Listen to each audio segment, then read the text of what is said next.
पाप उदय में आएगा, दुख के बादल लाएगा। पाप उदय में आएगा, दुख फौरन गल जाएगा। पाप उदय में आएगा, दुख के बादल लाएगा। पाप उदय में आएगा, दुख से पार लगाएगा। घायल सा कर जाएगा, घायल सा कर जाएगा।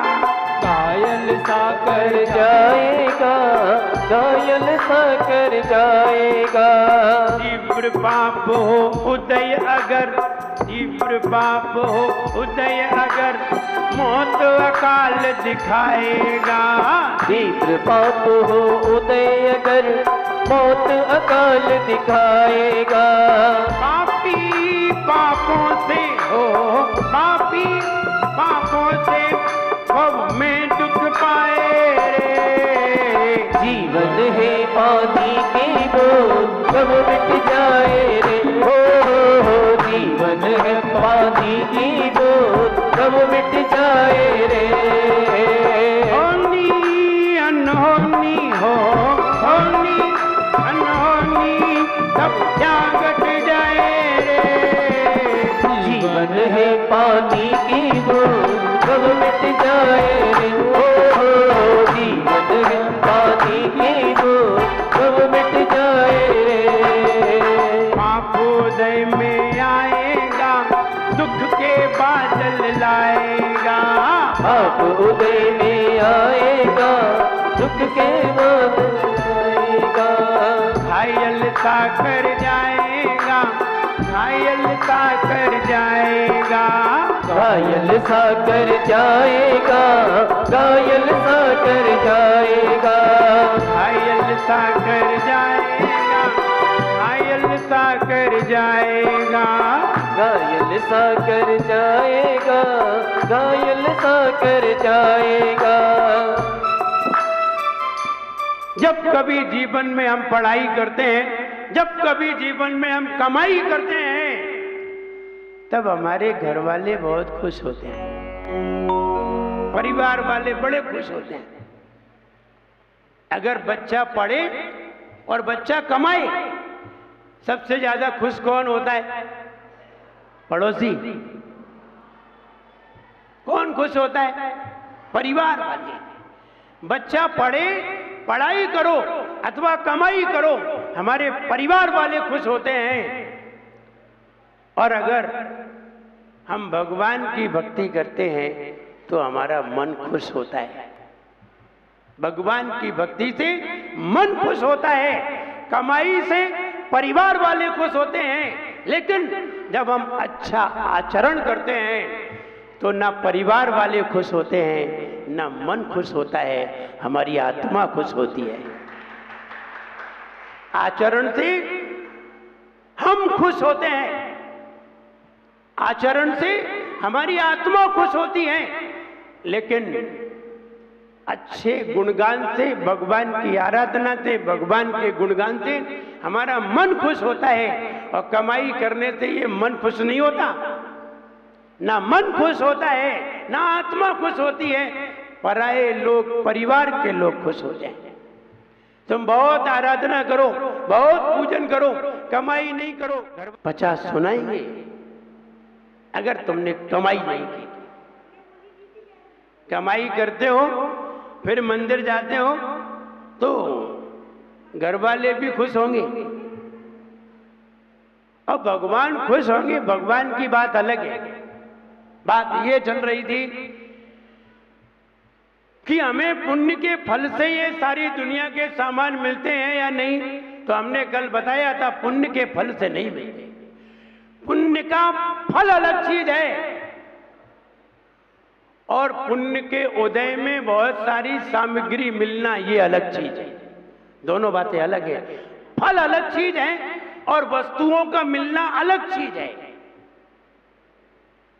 आप शादी करने जाते हैं, शादी करने का फल क्या है? पंकज भैया, शादी करने का फल क्या है? आप ससुराल गए, ससुराल में मूल चीज क्या थी जिसे लेने गए? मूल चीज बता। ससुराल में ऐसी मूल चीज क्या थी जिसे आप ससुराल तक लेने गए बारात लेकर के? क्या थी? पत्नी थी। पत्नी थी। पत्नी शादी का क्या है? बारात ले जाने का क्या है? बारात ले जाने का अपनी बस ले गए, इतने सारे मित्रों को ले गए, रिश्तेदारों को ले गए दूसरे के द्वार पर। आखिर ये सारे लोग ले गए, इनका रिजल्ट क्या निकला? फल क्या निकला? क्या मिला तुम्हें? पत्नी मिल गई महाराज। पत्नी मिली। एक पत्नी को लेने के लिए जाना था, इतने सारे दादा लोग काहे को ले गए? इतने डरते थे। ये सबूत हो गया हमारा सब। तुम इतने डरपोक निकले, जरा सी ससुराल जा रहे थे, पत्नी को लेने जा रहे थे, कितने सारे लोगों के साथ गए। अब वो देखो अकेली आई।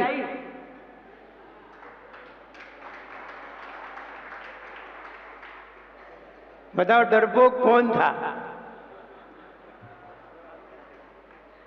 अकेली आई वो। और तुम्हारे द्वार का लोटा, भरा लोटा लुढ़का दिया उसने। कितनी हिम्मत रखती है। तुम गए थे कितने सारे लोगों के साथ। खैर बात की है, हम तो ये बताना चाहते हैं शादी का बारात ले जाने का फल क्या था? फल क्या था? बारात ले जाने का फल क्या निकला? पत्नी। लेकिन बहुत सारा सामान मिला था कि नहीं? वो काहे का फल था?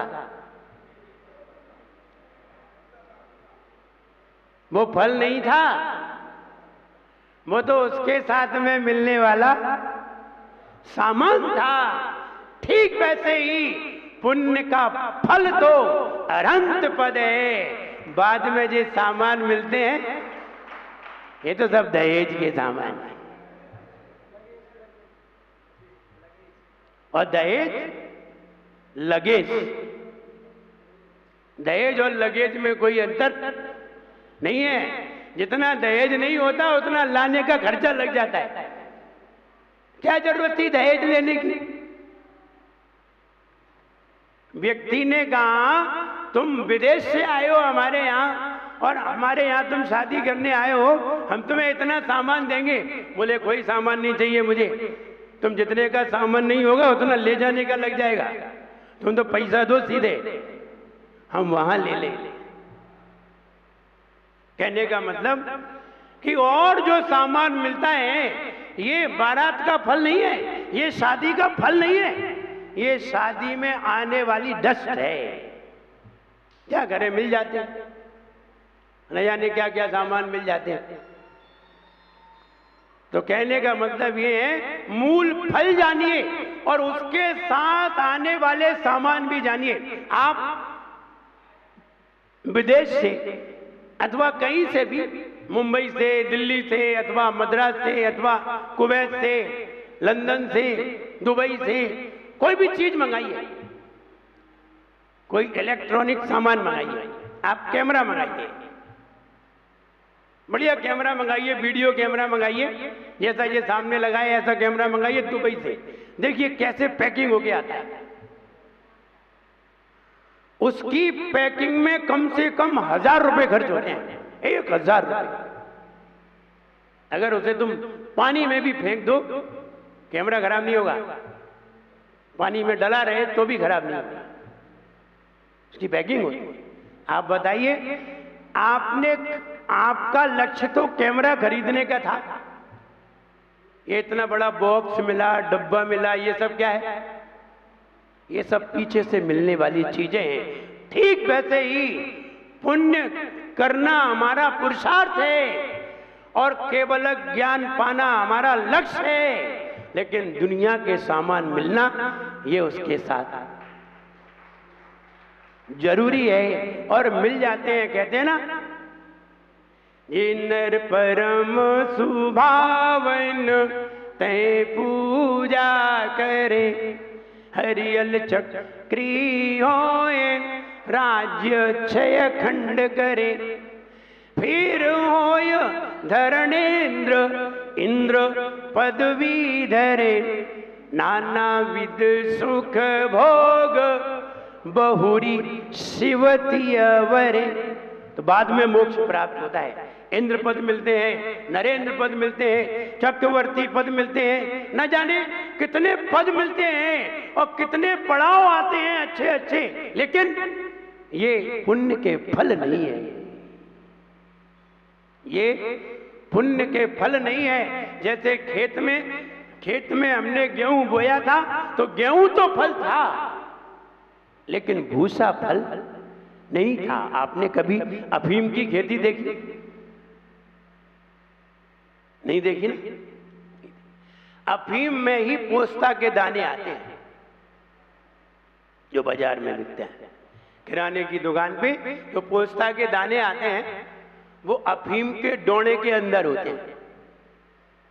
इतना बड़ा डोड़ा होता है और उसमें 1 अंजुली पोस्ता के दाने निकलते हैं। पोस्ता के दाने 1 अंजुली, तंबाकू कलर की 1 अंजुली दाने निकलते हैं। जब हमने देखा 1 अंजुली दाने वे देखे, हमने कहा ये पोस्ता के दाने हैं, इनको तो कभी कभी अपन लोग खाते हैं। बोले कभी कभी क्या, खूब खाते हैं। तो मैंने पूछा कि अफीम तो नशीली चीज है, लेकिन पोस्ता के दाने तो नशीले नहीं है। और खेती किसकी की जाती है? अफीम की। और पोस्ता के दाने तो मिल जाते हैं, इनके लिए खेती नहीं की जाती। पोस्ता के दाने के लिए खेती नहीं करते, लेकिन पोस्ता के दाने तो मिल जाते हैं। ठीक वैसे ही हम करते तो पुण्य हैं, हम करते तो निर्मल परिणाम हैं, हम करते तो अच्छे विचार हैं। ये दुनिया के सामान तो हमें मिल जाते हैं। कभी अच्छा प्रकरण आएगा, फिर आपको एक एक चीज बताया जाएगा कि धन मिलना क्या है, परिवार मिलना क्या है, पत्नी मिलना क्या है और स्वयं साधु बनना क्या है। सब अलग अलग प्रकरण है, लेकिन यहाँ बड़े प्रकरण की वजह से हम नहीं बता पा रहे हैं। कहना ये है,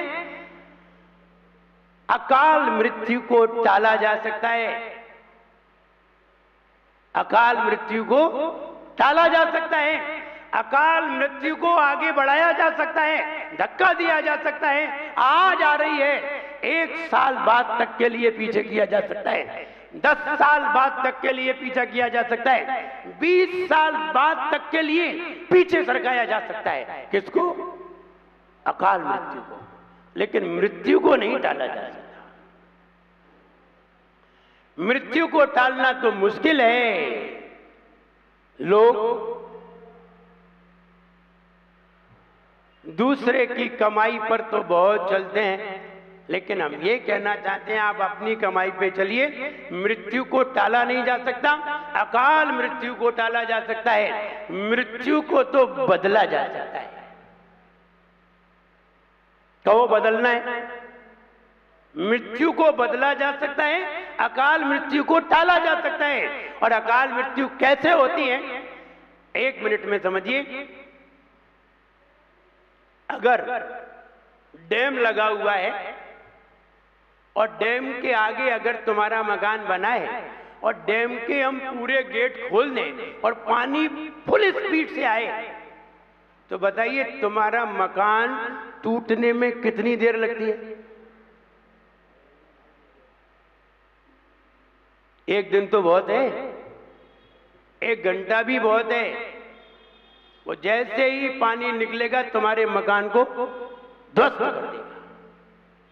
ऐसे ही समझिए, हमने जब पहले ही लाइन में लिखी थी कि पाप उदय जब आएगा दुख के बादल लाएगा, पाप उदय जब आएगा दुख के बादल लाएगा, घायल सा कर जाएगा, घायल सा कर जाएगा, घायल सा कर जाएगा, घायल सा कर जाएगा। अगर पाप का उदय आ जाए तो तुम्हारे कहीं इस हाथ में लगेगी या इस हाथ में लगेगी, इस पांव में लगेगी, इस पांव में लगेगी, सिर में लगेगी, पीठ में लगेगी, कहीं ना कहीं ऐसी जगह चोट लगेगी और तुम घायल होके गिर पड़ोगे, मरोगे नहीं, क्योंकि पाप का उदय। ज्यादा तीव्र उदय नहीं है, मंद उदय है। तीव्र उदय आ जाए तो फिर ध्यान रहे, फिर ना हाथ में लगेगी, ना पांव में लगेगी, सब जगह लगेगी और तुम बचोगे नहीं। तीव्र उदय में व्यक्ति मौत को प्राप्त होता है, लेकिन जब उदय कमजोर होता है तो ये व्यक्ति चोटिल तो होता है लेकिन घायल होता है। अब सुनिए कि अकाल मौत क्यों होती है। अकाल मौत इसलिए होती है जब असाता वेदनी का तीव्र उदय आता है। जब असाता वेदनी का तीव्र उदय आता है और तीव्र उदय में आयु कर्म के ऊपर अटैक होता है तो आयु कर्म का जो गड़ा है वो फूट जाता है। अगर धीरे से कोई ने कंकड़ मारा, इतना बड़ा कंकड़ था, धीरे से तुमने जोर से मटके में मारा तो मटका फूटेगा नहीं। एक चोट लगेगी मटके पे और थोड़ा सा कंकड़ नीचे गिर पड़ेगा, कोई ज्यादा घायल नहीं होगा, मरेगा नहीं। छोटा सा कंकड़। अगर तुमने रेत मारी, रेत उठा करके तुमने मटके पे मारी और मटका पानी से भरा हुआ था तो मटका फूटेगा, फूटेगा नहीं। रेत मटके पे लगेगी और सरक। रेत में छोटे छोटे कंकड़ थे और तुमने वो उठा करके मटके पे मारे तो भी मटका फूटेगा नहीं। तुमने जरा बड़ा सा पत्थर अगर मटके में मार दिया, इतना सा पत्थर मारा तो मटके में छेद तो होगा लेकिन मटका फूटेगा, हो सकता है छेद हो जाए। और अगर तुमने ईंट उठा के मार दी तो अब मटके में छेद नहीं होगा, अब तो मटका ही फूटेगा।